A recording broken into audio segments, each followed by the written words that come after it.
Você vai conhecer o jovem que trocou a música pela política. Foi vereador por 2 vezes em Campina Grande e agora exerce o cargo de deputado estadual. Tovar Corrêa Lima, parlamentar pelo PSDB.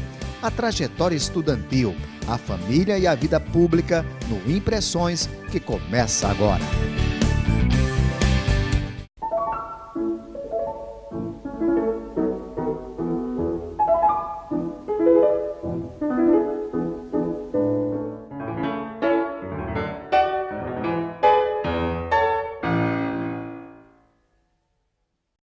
Olá, então a conversa com o deputado Tovar Corrêa Lima, do PSDB, começa a partir de agora. Deputado, seja muito bem-vindo ao programa Impressões.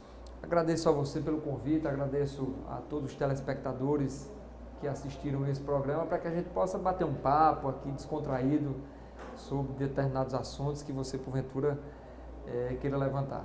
Deputado, o nosso programa tem um formato interessante porque quer mostrar um pouco do lado do deputado, do parlamentar, que muita gente não conhece. E isso começa a partir da família, né? Eu queria que o senhor falasse um pouco como é que surge, né, a família do senhor, seus pais, como é que você entra na política.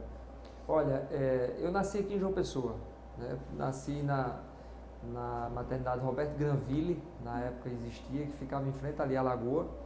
Meu pai é pessoense, da Gema, daquele pessoense. Lagoa aqui do Parque Solano Lucena? Parque Solano Lucena. Isso. Essa maternidade não existe mais. Eu sei porque, por curiosidade, algumas outras pessoas, amigos meus, de tanto eu falar isso, eles também nasceram na maternidade e me informaram, isso já há um tempo, de que ela não existe mais. Meu pai, que é pessoense, nascido aqui, a família oriunda de Sapé, porque a família Corrêa Lima é entre Sapé, Areia, é oriunda daquela região do Brejo Paraibano, veio para João Pessoa. Meu pai nasceu em João Pessoa. Minha mãe nasceu em Campina, de uma família tradicional de Campina Grande, comerciantes. Meu avô tem comércio no mesmo lugar há 50 anos, Caroca, uma família bem conhecida em Campina Grande. E minha mãe conhece meu pai aqui no verão em João Pessoa. Já existia a tradição de campinense vir passar o verão em João Pessoa. Na época não existia Camboinha, nada disso. Passava-se o verão em Tambaú. E minha mãe conheceu meu pai. Depois se casaram e nós fomos morar em Tambaú, por coincidência. Moramos por 3 anos. Nós fomos morar depois em Itaporanga. Aliás, Piancó primeiro, depois Itaporanga. Meu pai já conquistado do Banco do Brasil e abriria naquela época agências do Banco do Brasil no Sertão, e nós fomos para o Sertão Paraibano. Logo depois disso, 6 anos depois, eu estou encurtando a história, nós retornamos a Campina Grande. Eu já cheguei com 9 anos de idade e fiz minha vida toda em Campina Grande. Os cursos que eu fiz acadêmicos foram em Campina Grande. Eu aprendi a fazer matemática, geografia já em Campina Grande. Estudei, me formei em Campina Grande, namorei em Campina Grande, fiz encontro de jovens, toquei numa banda, tudo em Campina Grande. Joguei bola, jogava bola que só vôlei, depois futebol em Campina Grande. E aí, minha família toda é radicada em Campina ou em João Pessoa. Minha família parte de pai de João Pessoa, eu tenho primos e primas em João Pessoa legítimos, e o restante da minha família em Campina Grande. Depois de já ter 18, 19 anos de idade, eu já tocava nessa banda que eu falei agora há pouco, me referi, e era bem conhecido na cidade por conta do nome. Furdunço. Era a banda Furdunço. Qual era o estilo musical? Era samba. Samba, pagode. Na época tinha uma moda muito grande de pagode, né? Foi quando apareceu o Catinguelê, Exalta Samba, SPC, que era só para contrariar. E o senhor tocava um instrumento, cantava, eu, na verdade, vocalista? eu comecei porque na época de colégio e de encontro de jovens, eu tocava pandeiro. Porque eu aprendi a tocar pandeiro, eu morava perto da família Calixto, Zé Calixto, João Calixto, lá de Campina Grande, tocava forró. Muito conhecido nessa área. E um dos netos de seu Zé Calixto era apaixonado por minha irmã, a gente tinha 15, 16 anos de idade, e ele ia lá para casa para tentar namorar com minha irmã, e eu ficava ali de vela. Ele sabia que eu gostava de música, eu já tinha violão em casa, fazia uma banda lá em casa com os vizinhos. Eu pegava bacia, balde de tinta, fazia bateria, fazia percussão e eu ia tocar violão. Isso que 16 anos? 16 anos. Tocava acho que 2 músicas no violão. La Bamba, eu tocava muito. La Bamba. Tocava, que meu pai também tocava violão um pouquinho, mas ainda lembrava do La Bamba. E eu aprendi o resto de La Bamba com o vizinho da frente, que ia namorar com minha vizinha e levava o violão. E eu ficava da janela, olha, o nome dele era Quito. Aí eu disse, rapaz, Quito vai me ensinar a tocar esse negócio. Aí eu deixei, ele não podia mais namorar, tinha que me ensinar violão, né? E me ensinou isso. Então, enfim, Joedson Calixto chegava lá em casa, viu que eu gostava de música, levou o pandeiro, a tiracola. E chegou lá tocando pandeiro, eu adorei. Eu disse, rapaz, quero aprender isso. Como é? Ele me ensinou, fica aí com o pandeiro aprendendo. E eu aprendi pandeiro. Você já sabia de Jackson do Pandeiro já? Já sabia, já gostava de música, né? Campina, forró, as quadrilhas juninas, tudo isso. Tocava triângulo já. Tinha o certo dom musical, digamos assim, né? Eu tinha o tom para cantar e sabia tocar alguns instrumentos. Depois disso, quando fomos formar a banda, foi atrás de alguém que sabia tocar pandeiro. E um amigo meu disse, olha, só conheço um que sabe tocar pandeiro, é Tovar. Esse sabe tocar. E eu cheguei na banda para tocar pandeiro e percussão, porque tinha momento que eu tocava percussão, e ser o comunicador da banda. Eu era envergonhado, não falava nada. Mas se alguém perdesse uma chave, era eu que comunicava. Olha, quem perdeu a chave está aqui no palco e tal. Alguns comunicados de show, por exemplo, amanhã nossa agenda está com show assim, assim, assado. E a partir daí, como eu comecei a ficar muito desenvolto, sempre fui muito brincalhão no palco, eu comecei a cantar algumas músicas. Geralmente músicas que mexiam muito com o público, de dançar, eu botava alguém do público para cima do palco para dançar aquelas danças de boquinha da garrafa. Na época era muita moda isso, é o tchan. Foi mais ou menos nessa época, no ano de 98, 99, que apareceram esses axé também, que misturavam um pouco de axé baiano mesmo com pagode, que foi chamado de swingueira.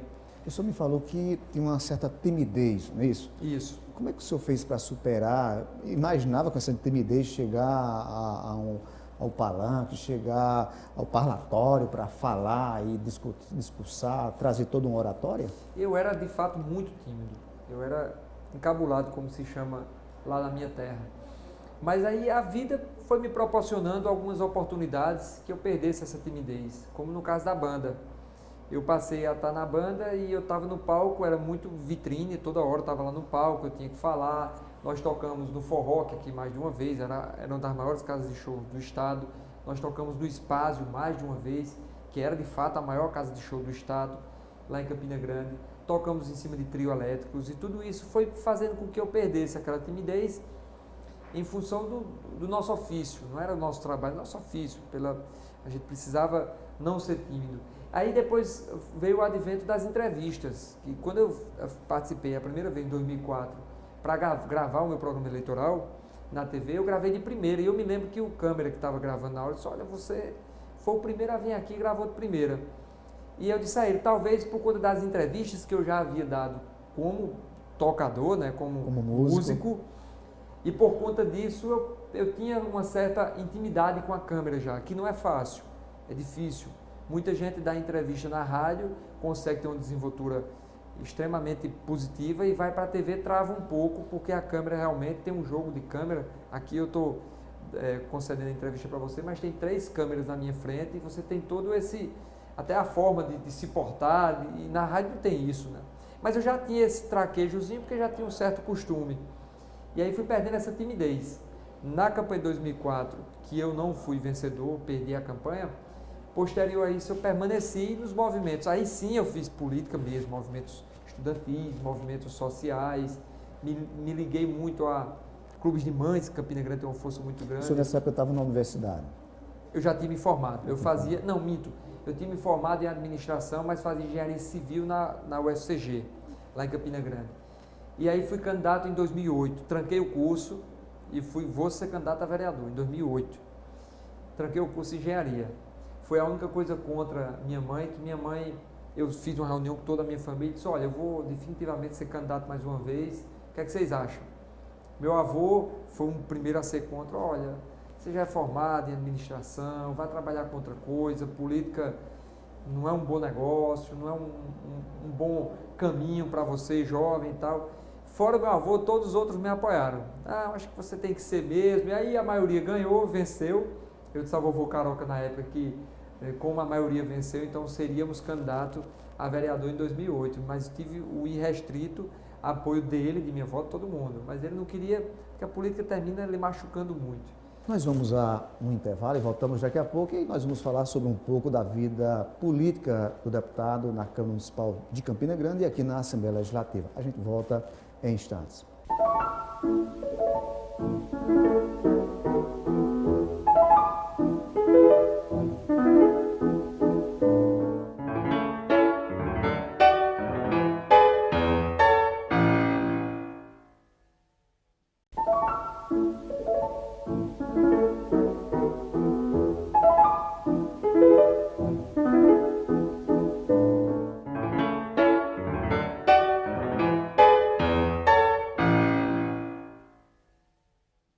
De volta com o programa Impressões, hoje conversando com o deputado do PSDB, Tovar Corrêa Lima. Deputado, o senhor entrou na Câmara, 2 mandatos lá em Campina Grande. Como é que foi a sua atuação naquele lugar? Olha, entrei em 2009, em janeiro de 2009, assumi a Câmara Municipal, venci as eleições em 2008. Na época éramos 9-7 o placar da Câmara, éramos 16 vereadores apenas, 9 de oposição, 7 de situação ao prefeito veneziano. E fizemos grandes embates naquela casa, grandes discussões. Eu, à época, assumi e fui logo para a Comissão de Constituição e Justiça. Depois, no segundo biênio, eu fui ser primeiro secretário da casa. Tudo isso com discussões dentro do plenário. Nós tínhamos excelentes vereadores, eu não vou nominá-los também, mas vereadores que se tornaram deputados, vereadores que foram secretários, vereadores experientes de 4, 5 mandatos, que na época eram vereadores também, que nós fizemos uma grande amizade. Fizemos, por exemplo, é bom que seja registrado isso, que se tenha registrado, e que em 2009 nós fizemos a primeira caravana, a primeira visita na obra paralisada da transposição. A época estava paralisada, em 2009, e nós fomos lá, num ônibus até, eu tenho essa foto em casa, de uma das estações elevatórias. E o primeiro tema que eu levantei, eu sempre fui de ouvir muito, sabe? Falar pouco e ouvir muito. Quando eu cheguei na Câmara Municipal, eu me deparei com pessoas parlamentares extremamente experientes, alguns ardilosos no que diz respeito à atividade parlamentar mesmo, maldosos eu poderia até falar, e outros não, outros companheiros realmente. E eu ouvi muito para depois falar. Mas meu primeiro discurso já foi na segunda sessão. E eu me lembro que entramos 7 novatos e eu dizia para eles, olha, quer perder o medo do que lhe aflige, enfrente ele. E eu enfrentei o primeiro dia da tribuna, já na segunda sessão, só para perder aquele medo daquele microfone, né? Eu poderia travar um pouco. E meu primeiro discurso foi em relação ao lixão de Campina Grande. Na época era um problema estrutural, problema social, tinha dezenas de problemas porque ele ficava na rota de colisão dos aviões que pousariam no aeroporto lá em Campina Grande, e por conta disso nós começamos a debater esse tema. Então foi minha primeira discussão, minha primeira bandeira foi o lixo de Campina Grande. Na verdade, a retirada do lixão de Campina Grande, que era absurdo, uma cidade com 400 mil habitantes na época e com lixão a céu aberto, era inclusive motivo de restrição de recursos para a cidade por conta disso. Então foi a primeira discussão que nós tivemos no primeiro mandato de vereador em Campina Grande. Deputado, o que é que o senhor destacaria num projeto que realmente marcou a cidade e que isso mudou, vamos dizer assim, a vida do campinense? Vou só registrar que no segundo mandato, como nós tivemos 2 mandatos, o nosso segundo mandato foi, eu assumi de 1º de janeiro, dia 2 de janeiro eu fui ser secretário, fui convidado para ser secretário do prefeito Romero, secretário-chefe de governo, e assumi durante esses 1 ano e 4 meses, até me descompatibilizar, ser candidato a deputado estadual, né? Então minha trajetória na Câmara foi 4 anos de mandato como vereador, mais 2 anos de mandato, porém 1 ano e 4 meses licenciado para assumir o cargo de secretário. Na Câmara Municipal nós fizemos vários projetos de leis. Eu sempre gostei muito da atividade, né? De falar, de discutir, de fiscalizar, de apresentar projetos de leis, requerimentos, fazendo com que o parlamento mesmo, a política na essência, ela funcione. E não apenas ir só para receber o salário. Chegar lá na Câmara Municipal, apenas receber o salário e sair. Não, eu gostava do embate. Aqui na Assembleia eu faço muito isso. Eu gosto do embate, da discussão. E claro que você defendendo do seu ponto de vista, eu defender do meu. Um dos projetos, por exemplo, que a gente deu entrada lá na Câmara Municipal em Campina Grande foi o anti-bullying. Eu, inclusive, dei várias palestras ao redor de Campina Grande em 2009, 2010, em várias cidades para crianças, em ginásios e etc., sobre a política do anti-bullying em Campina Grande, proibindo o anti-bullying. Como o veneziano, na época, ele sempre vetava os nossos projetos de lei, era preciso que voltasse para a Câmara Municipal e a gente derrubasse o veto, é só um trâmite legislativo que existe. Esse ele sancionou. Então é lei na cidade de Campina Grande. Um outro projeto, eu vou falar de uns 3 projetos, porque tem uma certa relevância para a cidade. Um outro projeto, nós apresentamos, eu fiz uma viagem para a Amazônia, uma coisa sozinho, botei mochila nas costas e fui para a Amazônia, para conhecer aquele lado do Brasil, E andando em Manaus, eu já era vereador, e andando em Manaus de ônibus, eu vi que lá os ônibus aos domingos, você pagava meia passagem, todo mundo pagava meia passagem, só aos domingos, para pudessem trafegar de um bairro para outro. Eu comecei a estudar esse projeto em Campina e apresentei. Lá em Campina, por exemplo, tem bairros como aqui em João Pessoa, você sai do Bessa para vir para Jaguaribe, é longe, né? Na época não existia o terminal de integração. Então lhe daria direito de pagar meia passagem para você fazer esse trajeto. Porque como a cidade não tem praia, os domingos de Campina Grande, geralmente os homens vão para algum divertimento, como jogar bola, campo de pelada, e as mulheres reúnem os filhos e vai visitar uma irmã, a mãe, em outro bairro. E ficaria caro você sair de ônibus e visitar nos domingos. Eu fiz um estudo na época, apresentei para as empresas de ônibus e para a STTP, que é a empresa de transporte de Campina Grande, que faz a regularização, mostrando que naqueles domingos em que o efetivo dos ônibus ele já é diminuído, não haveria prejuízo para as empresas se ele desse meia passagem para todo mundo, seja qualquer que fosse o passageiro. Eu consegui provar disso. E nós apresentamos um projeto de lei, à época o veneziano vetou o projeto de lei volta para a Assembleia, ou para a Câmara Municipal, desculpe, para que a gente pudesse derrubar o veto, e houve naquela época uma grande discussão. Eu me lembro eu vou citar um único vereador, o vereador Fernando Carvalho, que na época era vereador conosco, me ensinou muito, tanto ele fazendo justiça agora, o vereador Olímpio Oliveira, ambos eram de situação. Eu citei os dois, que os dois eram do PMDB, da bancada do prefeito veneziano, mas nós debatíamos muito, discutíamos muito. E foi por aí que a gente começou a nossa atividade parlamentar, ainda em Campina Grande, como vereador em Campina Grande, e quando vereador em Campina Grande, com os outros 15 companheiros que lá se encontravam conosco. Éramos 16, depois na outra legislatura passou para 23 vereadores. Eu ainda hoje tenho 23. Deputado, e aqui na Assembleia? Assembleia Legislativa eu cheguei, é um ar novo, são novas pessoas, é um novo ambiente. Eu estava saindo do meu ninho de Campina Grande para viver uma nova vida em João Pessoa.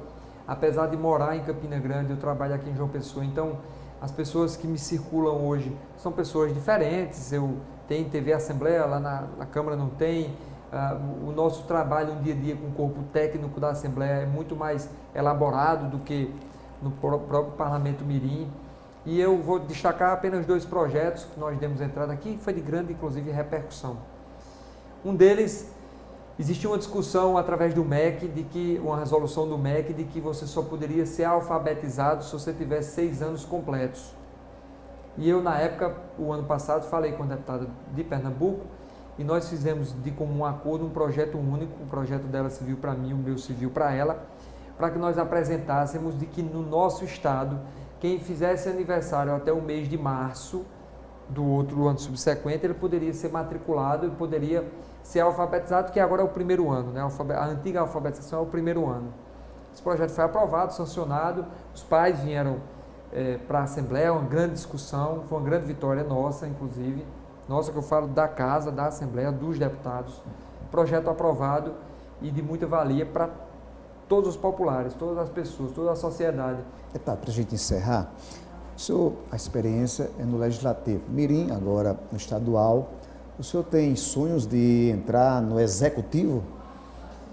Eu digo sempre que quem joga bola sempre sonha em chegar na seleção. Eu sempre uso esse discurso, porque de fato, quem é político aqui na Casa Legislativa pessoense, no Parlamento Estadual, são 36 deputados, a grande maioria sonha ou já foi prefeito de sua cidade, né? Foram prefeitos de Esperança, já foram prefeitos de Cajazeiras, Aldemir agora ganhou, é prefeito de Cajazeiras, Dinaldinho venceu, é prefeito de Cajazeiras, André Gadelha era deputado, virou prefeito de Souza. Então é um sonho que termina permeando as mentes aqui dentro da Assembleia. Se eu dissesse a você que eu não tenho esse sonho de ser prefeito da minha terra, da minha cidade, de Campina Grande, eu estaria mentindo. Claro que eu preciso me preparar muito, me preparar não só na minha vida, adquirir mais cabelos brancos, mas também academicamente. Eu preciso aprender muito mais as minúcias da política para que eu possa chegar lá. E além disso, eu preciso de muita gente ao meu redor. Uma candidatura de executivo não basta você querer, tem que ter uma composição partidária, tem as lideranças da cidade, eu preciso lhe ver como uma viabilidade para governar a sua cidade, para ser prefeito da sua cidade, para decidir os destinos da sua cidade. Então, é uma discussão ainda muito prematura, mas como sonho se sonha mesmo, e sonho que se sonha só nunca é realizado. É um sonho que eu tenho e que eu passo realmente isso para frente, para que ele seja sempre alimentado, e se porventura no futuro a cidade me observar como um futuro político daquela cidade, ou até mesmo um sucessor de algum outro prefeito, eu estarei pronto e me preparando sempre para fazer o melhor pela minha terra. Deputado, muito obrigado pela sua entrevista. Eu agradeço a todos os telespectadores, agradeço a você, a toda a equipe que participa dessa nossa entrevista, para que a gente possa, depois dessa primeira entrevista, nesse quadro já que é novo aqui na Assembleia Legislativa, fazer outros bate-papos, que a gente possa discutir também, até debater com outro parlamentar, expor nossos pontos de vista em algum projeto de lei e falar da nossa vida, porque explicando de onde nós viemos, vocês entenderão onde nós queremos chegar. Muito obrigado. O Impressões termina aqui. Obrigado pela sua companhia. A gente volta em outra edição. Obrigado. Até lá.